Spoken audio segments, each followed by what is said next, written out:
hablar de Malvinas no significa únicamente reconocer al veterano soldado o al veterano suboficial que estuvo en Malvinas. Es algo más profundo. Es soberanía territorial, económica, social. Es un montón de cosas. Contanos, ¿qué es para vos el 2 de abril? Para nosotros algo muy particular, ¿no? Porque llega estos días de marzo, que son los últimos del mes y los primeros de abril, es volver a rememorar todo lo que nos ha tocado vivir con nuestros jóvenes 18 años, ¿no? Recordemos que en el 82 nosotros teníamos 18 años, éramos soldados conscriptos y así fue como cruzamos a Malvinas. Así que es duro, y más aún cuando pasan los años. No sé si es por una cuestión de que la edad avanza, los sentimientos afloran. Bueno, pasa esto, ¿no? Esto nos ocurre muy seguido, a unos más, a otros menos, pero bueno, son fechas muy duras para nosotros.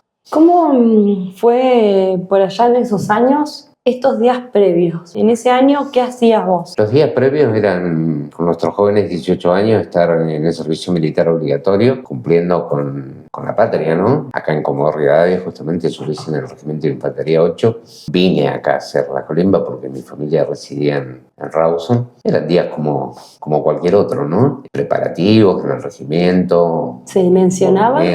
No se mencionaba nada. Te imaginas que nosotros no sabíamos absolutamente nada. O sea, nos decían por ahí que había conmoción interna en el país, que las tropas militares iban a ser movilizadas hacia Bahía Blanca. Otros por ahí decían que íbamos a la frontera con Chile, que habían problemas con Chile, pero nunca nadie nos dijo Malvinas, ¿no? Nosotros de Malvinas nos enteramos en la madrugada misma del 2 de abril. Esa noche dormimos en un apresto muy importante con todo el equipo de soldado, ¿no? El bolsón de dormir, fusil, las municiones, prácticamente vestidos. Veíamos, sí, a través de los vidrios de la ventana que nuestra compañía daba a la cabecera del aeropuerto, y veíamos mucho movimiento, muchísimo movimiento.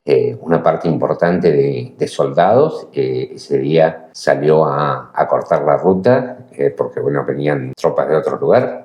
Después nos enteramos que eran de Sarmiento, era del batallón y del Regimiento de Infantería 25, que esa noche estuvieron ahí, y una parte importante de ellos ya estaban en viaje a Malvinas. Después, cuando pasó el tiempo, pasan los años, y uno más o menos investiga, averigua, estos últimos días de marzo habían contingentes importantes de soldados que ya habían sido embarcados incluso en el Santísima Trinidad, en los buques que participaron del desembarco, pero nosotros no sabíamos absolutamente nada. Con nuestros jóvenes 18 años,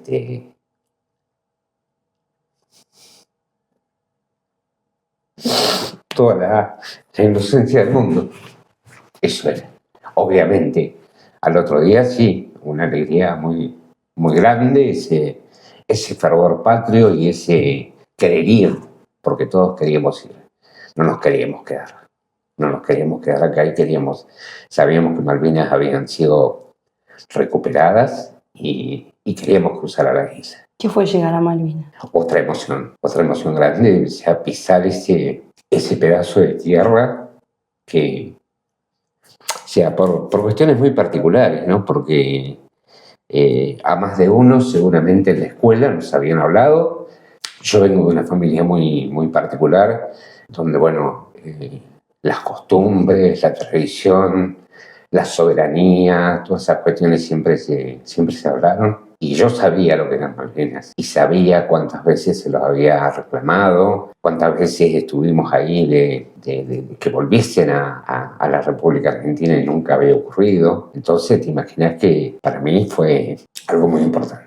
¿Qué día llegaste a Malvinas? Nosotros nos movilizamos con nuestro regimiento el 6 de abril. El 6 de abril a la madrugada cruzamos y desembarcamos en el aeropuerto de Puerto Argentino. Y bueno, allí estuvimos varios días. Después empezaron a distribuir la tropa en otros lugares. Mi regimiento fue designado para estar en la defensa de Bahía Zorro, Bahía Fox, con un contingente importante de soldados de nuestro regimiento y del batallón de ingenieros 9 de Sarmiento. ¿Se quedaron compañeros de Malvinas?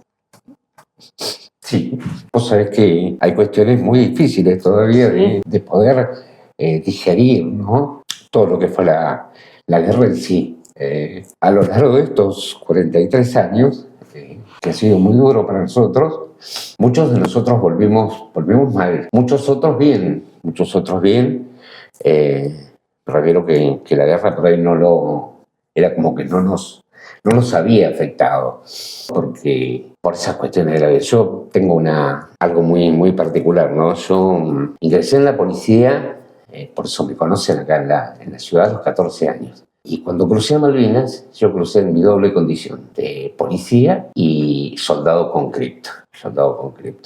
Entonces, cuando volví de Malvinas, yo tenía trabajo, tenía una familia que me contenía, pero había muchos compañeros que no tenían trabajo, no tenían esa cosa que teníamos nosotros, y comenzó otra pelea, una pelea muy particular, que era conseguir beneficios para quienes habíamos ido a la guerra. Eso es la posguerra. Yo muchas veces prefiero hablar de la posguerra y no de la guerra en sí, ¿no? Porque te trae esto que por ahí nos hace mal, y que dentro de todos esos reclamos que se hacían estaba el tratamiento médico que necesitábamos, ¿no? Y esto se está dando en estos últimos años. Después de los 40 años de Malvinas, nosotros estamos recibiendo atención médica. Y hace 2 años yo fui a esa junta médica que te hacen, y bueno, me dictaminaron un postraumático de guerra con una incapacidad psicológica muy importante. Estuve en tratamiento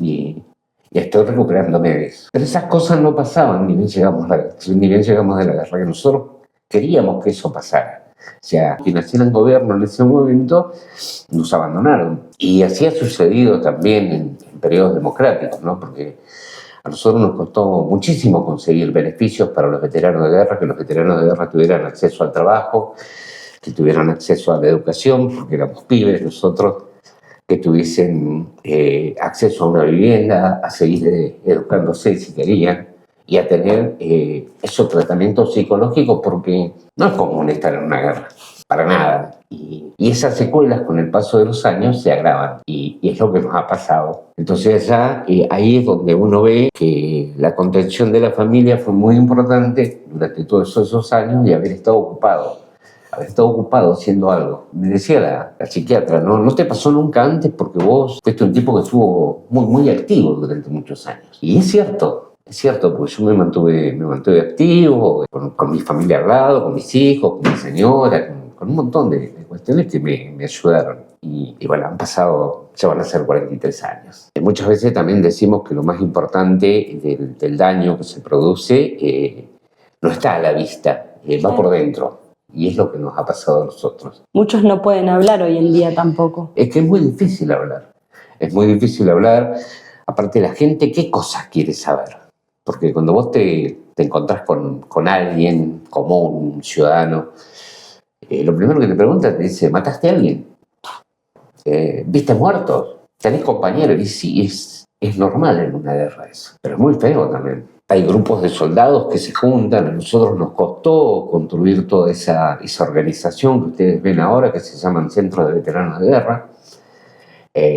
En ese abandono que tuvimos del Estado, nosotros éramos los hijos del proceso, éramos los hijos de la dictadura, teníamos culpas de esas cuestiones que habían pasado antes, sin que se entienda que nosotros también fuimos víctimas de ese proceso militar que gobernó el país y que nos hizo tanto daño. Porque nos hizo daño a todos. Nosotros teníamos 18 años, éramos pibes, ¿sí?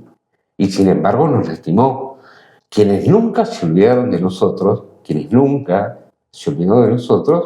es el pueblo, es el ciudadano común. Ese nunca se olvidó. Porque ese es el que te acompaña en un acto, es el que te da un abrazo, es el que te dice gracias. Y son esas cosas de ese afecto, ese cariño que se recibe, y que nos ayuda, porque nos ayuda a sobrevivir. Hay mucha confusión en todo esto también, porque a nosotros nos llevaron a que se recuerde el Día del Veterano de la Guerra de Malvinas. Y nosotros siempre, desde la organización de los veteranos de guerra, nosotros siempre dijimos que una cosa es haber sido soldado y otra cosa es haber sido suboficial o oficial del ejército. Entonces, yo particularmente me identifico como un veterano soldado de la Guerra de Malvinas. Yo fui soldado. Lo que haya hecho después, o en mi función aparte, que fue ser policía durante 34 años, es otra cosa. ¿Fue difícil ser policía después de haber estado en la guerra? No, yo tuve una carrera excelente dentro de la policía. A mí me ayudó muchísimo todo eso. Vengo de una familia policial. La institución es otra cosa, es lo que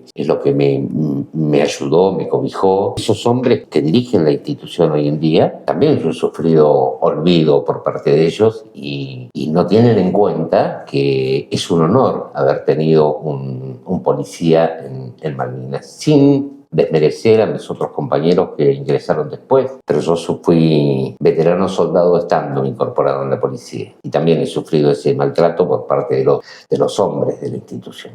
No de la institución, La institución a mí me dio mucho, yo soy un agradecido, yo cumplí con mis funciones en la calle muy bien y todo esto también me ha ayudado, porque también me ha ayudado a ser lo que soy. Vos me conocés por mis protestas, ¿no? Pero bueno, es otra parte de la historia de mi vida. Pero hay una herida ahí. Hay una herida cuando no hay el reconocimiento institucional que uno cree que se merece. Me han tocado cosas muy particulares en mi vida. Yo tuve una hija nacida el 2 de abril. Fíjate, ya hay cosas que te van marcando, ¿no? Verónica es la mamá de mi hija Isa, que nació un 2 de abril. De madrugada, en el año 2009. Muchos años después, la vida me da esa condecoración más grande que tengo, que es mi hijita. Tengo más hijos, pero ella es muy particular, ¿no? Hoy imagino que no sos el mismo, ¿no? Después de 43 años, decías, ibas con toda la inocencia a pleno, a pesar de haber estado ya años incorporado en la policía. ¿Qué le decís a ese Dante de hace 43 años? No sé, es difícil, ¿no? Pero es una parte importante de la historia de este país, porque es lo que es, no únicamente él. Son todos esos pibes que fueron a la guerra. Nosotros éramos pibitos, todos éramos pibitos. Muchos de ellos ya no están. Fíjate la situación que nos ha tocado vivir, ¿no? Porque nosotros tenemos más muertos en la posguerra que durante la guerra. Se nos han muerto más soldados. Y algunos han muerto sin pedir nada, sin tener esto que yo te contaba hace un ratito, que es la atención médica, psicológica, de contención. Se murieron. Esto nos ha pasado. O sea, ese Dante que fue a la guerra no es el mismo que hoy. Pero suponete, ¿no? Es imposible lo que te voy a decir, pero si yo lo encontrara ese Dante... En plena guerra, ¿qué le decís? Porque seguramente necesitaba hablar con alguien, ¿no? En algún momento...